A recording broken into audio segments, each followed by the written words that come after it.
CD1. My Fellow, Dragon Horse, by Stutter Harak III, translated from the mythological Norse, by Taiki Nakasone. Read by Pegasus. About Stutter Harak III. Stutter Harak III is the Green King and the Prince of Life.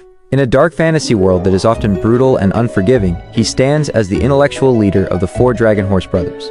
While he possesses the powerful wings and the sharp, arrow-tipped tail of a dragon, his greatest strength is his sophisticated mind. He was raised by Mother Twilight and Aunt Rarity, inheriting a love for strategy, ancient history, and fine detail. Stutter is the only one among the brothers who is truly fluent in both Old Norse and Dragonese, allowing him to uncover secrets that have been buried for centuries. He wears a horned Viking helmet as his crown, a symbol of a leader who values wisdom as much as strength. Though the world sees a beast, those who know him see the brilliant strategist who will lead his kind back from the brink of extinction. A note from Stutter Harak III. Before the turning of the moons, before the gnawing chains, there was warmth, a memory of soft voices, vibrant colors, and laughter echoing in halls that now feel like a dream. We were young, too young to grasp the cruel whims of fate that would wrench us from the loving embrace of our mothers and aunts. They called themselves the Main Six, figures of legend, goddesses of harmony and light. We, their offspring, were born into a world meant for greatness, yet found ourselves plunged into the cold, stark reality of Wendigo Island. The Wendigo are cold, ancient beings. They whisper lies that seep into your very bones, claiming our noble dragon horse lineage was eradicated by the very ones who birthed us. A venomous untruth, designed to shackle not just our bodies but our spirits. We were the last of our kind, so they claimed.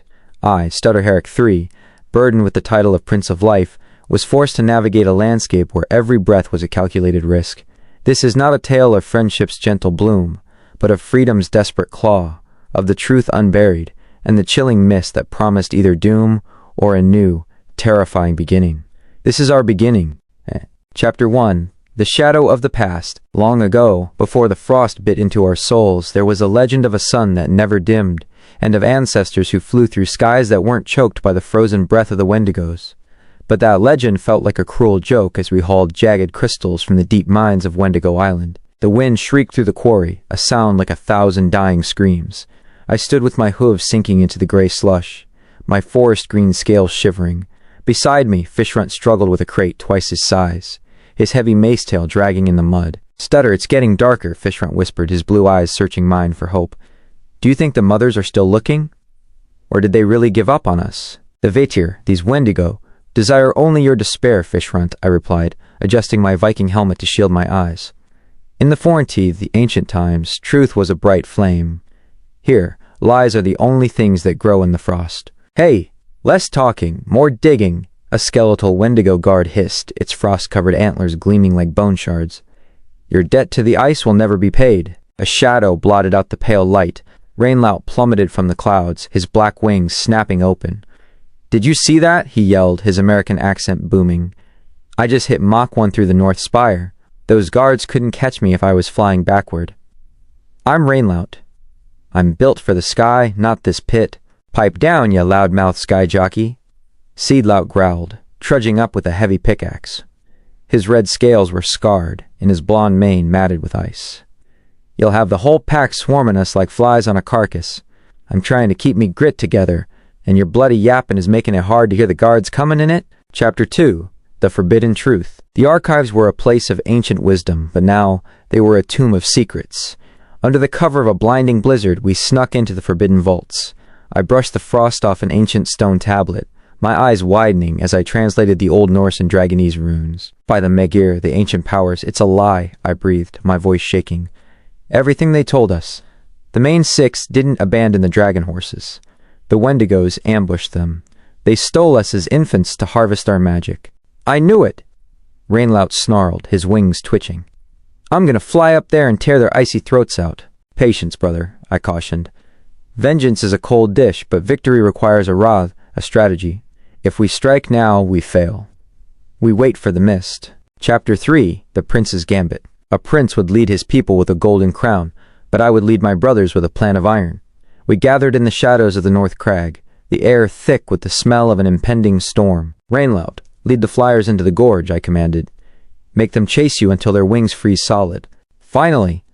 A challenge. Rainlout grinned, his black scales shimmering. I'll lead them on the wildest ride of their miserable lives. Seedlout, Fishrunt, you're on the gates, I said. Seedlout, use that pirate fury. Fishrunt, don't hold back. Use the mace. Seedlout spat into the snow, a grim grin on his face. Right then, let's show these frosty gits what for.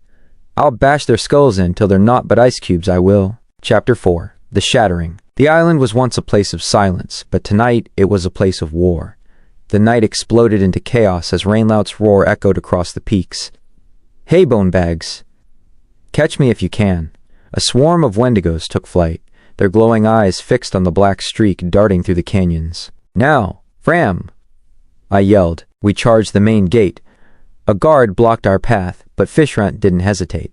He spun with the grace of a warrior, his mace tail shattering the wendigo into a cloud of ice shards. Blimey, nice one, kid. Seedlout roared, slamming his shoulder into the gate's iron lock until it snapped. The way is open. Leg it, boys. Chapter 5. The Leap of Faith. The cliff was once a boundary, but tonight it was our only hope.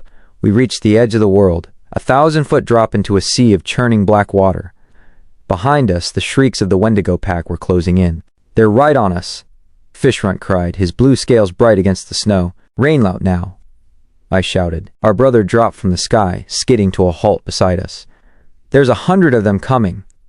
We gotta move. I've never liked the water, Seedlout muttered, looking at the abyss. But I fancy a swim more than another day in these chains. See ya at the bottom, lads. Chapter 6. The Veil of Mist. Jump, I commanded. Hlaupa! We threw ourselves into the darkness. For a heartbeat, there was only the cold rush of the wind. Then, our wings snapped open like sails in a storm. 4 pairs of dragon wings beat against the gale as we leveled out, flying faster than we ever had in the mines. Ahead of us, a wall of thick white mist sat on the horizon, a boundary of legend that no Wendigo dared cross. Stay together, I yelled. Into the mist! I can't see anything, Rainlout shouted, but for the first time he sounded free. But it feels amazing. No more chains. We plunged into the white silence. Behind us, the island vanished. The screams stopped. We were slaves no longer. As we flew into the unknown, we were finally kings of our own destiny.